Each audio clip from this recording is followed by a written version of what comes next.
Assalamualaikum warahmatullahi wabarakatuh. Halo, apa kabar horor holiker semuanya? Semoga masih terus semangat dan selalu dimudahkan segala urusannya.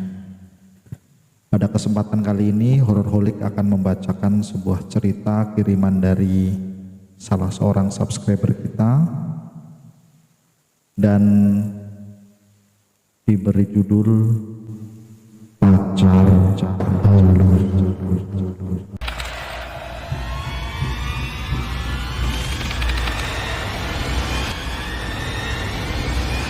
Siang itu Yanto merasa ngantuk sekali. Setelah semalaman tidak bisa tidur karena kontainer box yang ditempatkan di lokasi calon proyek penggalian batu bara, AC-nya tidak berfungsi, sehingga Yanto terpaksa tidur dengan membuka pintu dan jendela agar udara segar bisa menyejukkan ruangan di dalam kontainer box tempat ia tidur malam itu. Akibatnya, nyamuk rawa yang menghuni sekitar berpesta pora tanpa ampun, bergantian berebut tempat gigitan. Sumatera Selatan memang daerah dengan kelembaban tinggi. Terik mataharinya sangat menyengat pada siang sampai sore hari, ditambah dengan banyaknya lokasi pertambangan sehingga membuat udara hampir tidak ada kesejukan sama sekali. Yanto yang ditugaskan untuk mengecek calon lokasi galian tambang yang sebenarnya adalah tugas dari teman satu timnya yang biasa bertugas di bagian lapangan. Pak, ada informasi dari kantor cabang Palembang kalau Bapak diminta segera pulang ke Palembang karena akan ada inspeksi dari kantor pusat lusa, dan ada beberapa dokumen yang harus Bapak tanda tangani.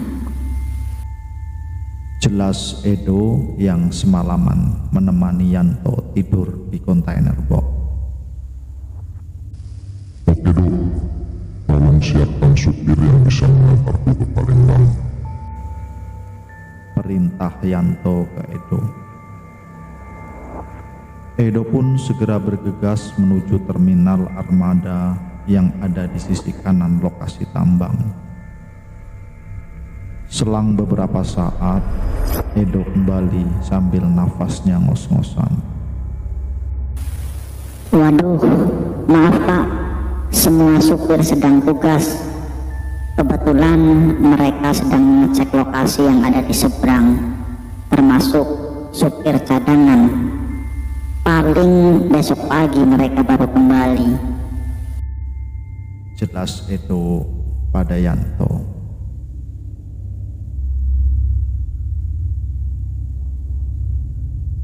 Tepat jam 11 siang, Yanto berangkat dari lokasi tambang. Walaupun tidak begitu menguasai medan jalan, Yanto terpaksa harus mengemudikan kendaraan. Strada 4x4, kendaraan operasional perusahaan yang Edo kemudikan, menerobos jalan licin berkelok. Terkadang tanjakan dan juga terkadang turunan yang layaknya sebuah sirkuit off-road harus Yanto libas sendirian. Perjalanan dari lokasi proyek menuju jalan desa terdekat biasanya ditempuh kurang lebih 4-6 jam. Itu kalau jalan kering dan tidak hujan.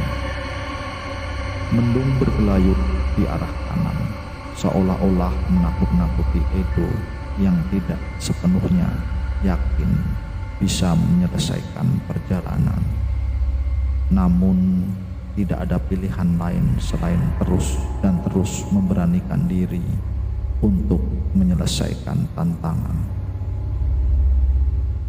3 jam berselang setelah berpacu dengan adrenalin yang tak karuan, sampailah Yanto ke sebuah persimpangan di mana ada jalan tanah yang telah ditimpa dengan koral. Walaupun belum sepenuhnya keluar dari cengkraman hutan, setidaknya Yanto bisa sedikit tenang karena ketakutan akan turun hujan sudah tidak lagi. Jalan koral ini aman dilewati walaupun sedang turun hujan. Beberapa ratus meter dari persimpangan, Yanto melihat seperti ada seseorang yang sedang menyusuri jalan. Semakin dekat, semakin terlihat. Setelah melewati 2 gundukan bukit, terlihat seorang wanita yang menggendong bakul berisi botol jamu, mengenakan baju khas penduduk lokal dan menggunakan kain mirip kain jarik sebagai bawahan. Wanita berkerudung selendang itu menoleh saat mobil Yanto hampir melewatinya. Yanto pun membuka kaca dan berbasa-basi menawarkan tumpangan. Setengah sadar, Yanto tak menyangka kalau wanita penjual jamu itu ternyata menerima tawaran Yanto untuk menumpang mobilnya. Sebenarnya Yanto senang karena setidaknya ada kawan dalam perjalanan. Tidak butuh waktu lama, Yanto sudah akrab dan bersendau gurau dengan penumpang. Yanti, ya, itu nama panggilannya. Seorang janda yang ditinggal mati suaminya dan terpaksa harus berjualan jamu dari desa ke desa. Sebenarnya ada jalan desa yang lebih ramai untuk dilewati. Namun karena dagangan sudah habis, maka Yanti memilih untuk mengambil jalan pintas, satu-satunya yang lebih dekat, yaitu jalan perusahaan tambang.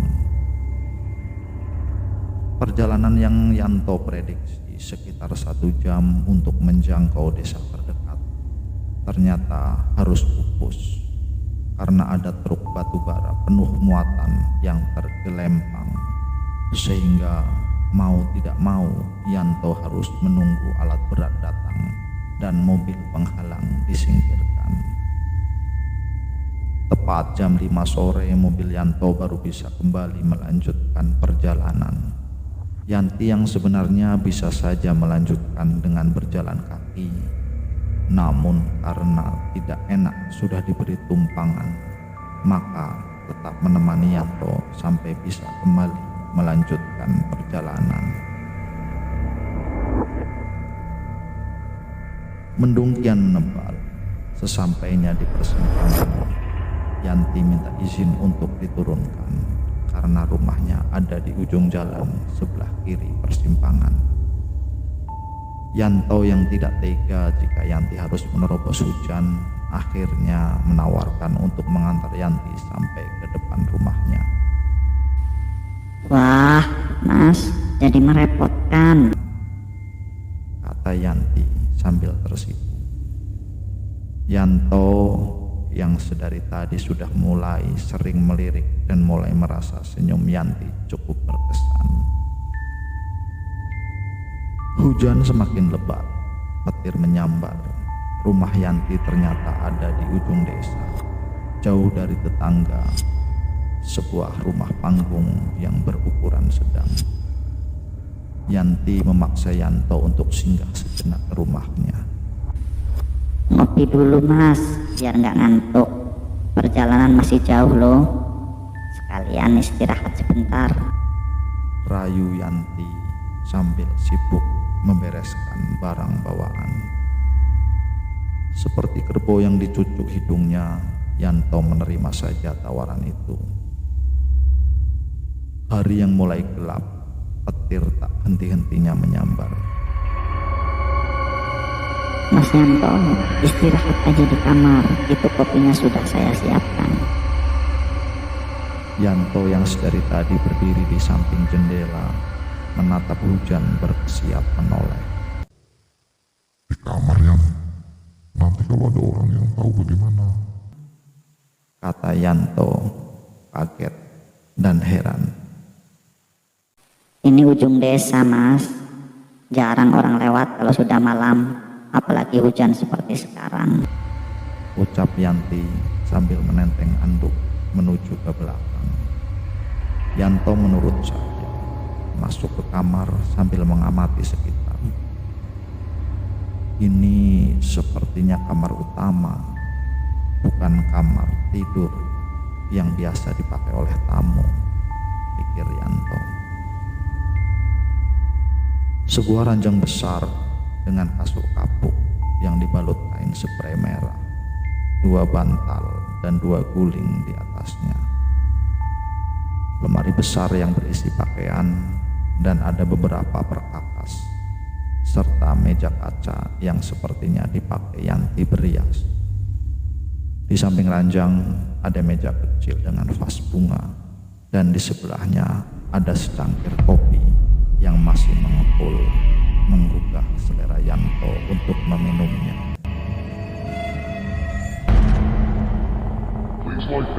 Entah berapa lama Yanto tertidur.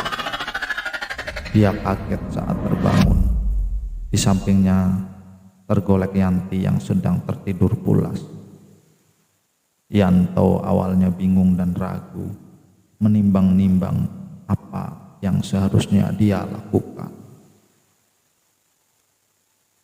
Suara azan subuh berkumandang. Yanto segera bergegas bangun untuk berpamitan. Takut ada orang yang lewat dan melihat mobilnya ada di bawah rumah Yanti. Yanto sangat khawatir kalau perbuatan mereka sampai ketahuan.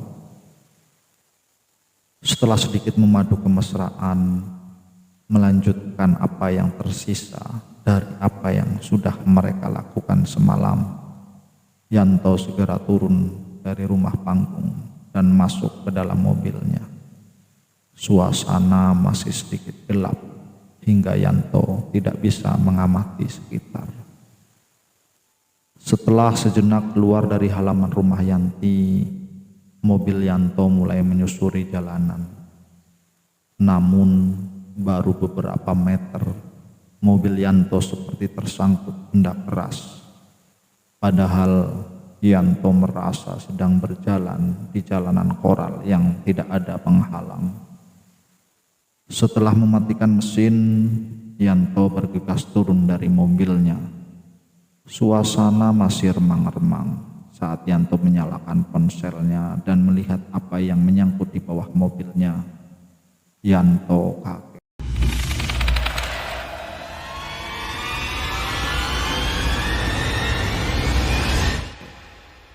Karena ternyata mobilnya tersangkut di batu nisan. Yanto menoleh mengamati sekeliling, mencoba mengamati yang ada di sekitarnya. Benar saja, di sekelilingnya adalah pemakaman. Cukup banyak makam yang ada di sana. Sepertinya ini adalah pemakaman umum.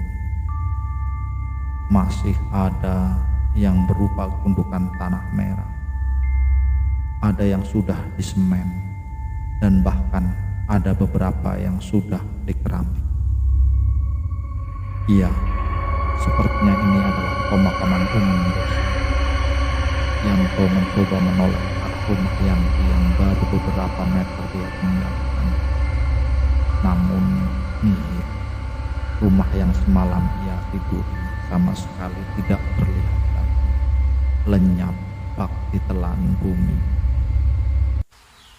Mentari mulai menerang saat ada beberapa motor terdengar mendekat dari kejauhan. Yanto yang sedari tadi terduduk kebingungan segera beranjak. Sekitar beberapa meter dari pemakaman umum ada jalan tanah yang menghubungkan antara pemakaman dan desa. ada 2 motor yang akan melintas. Yanto segera memberi aba-aba. Setelah kedua motor itu berhenti, Yanto segera menjelaskan bahwa mobilnya tersangkut di tengah pemakaman. Keempat orang yang mengendarai motor segera mengecek lokasi mobil Yanto. Mereka terkaget. Tidak habis pikir bagaimana mungkin mobil bisa ada di tengah pemakaman desa seperti itu. "Bang, kok bisa nyangkut di sini? Memang abang lewat mana?" tanya salah seorang. Nggak tahu Pak. Perasaan saya sedang berjalan di jalan biasa, sampai tiba-tiba mobil saya tersangkut dan ternyata ada di tengah pemakaman umum ini. Jelas Yanto mencoba beralasan. Mobil Yanto dievakuasi dengan cara digotong beramai-ramai oleh warga desa yang berbondong-bondong mendatangi pemakaman setelah ada yang kembali ke desa untuk mengabarkan. Saat mobil digotong ke jalan, Yanto pun berjalan mempunguti dari belakang, melewati beberapa makam. Tanpa sengaja, sebuah nama yang tertulis di batu nisan, Yanti.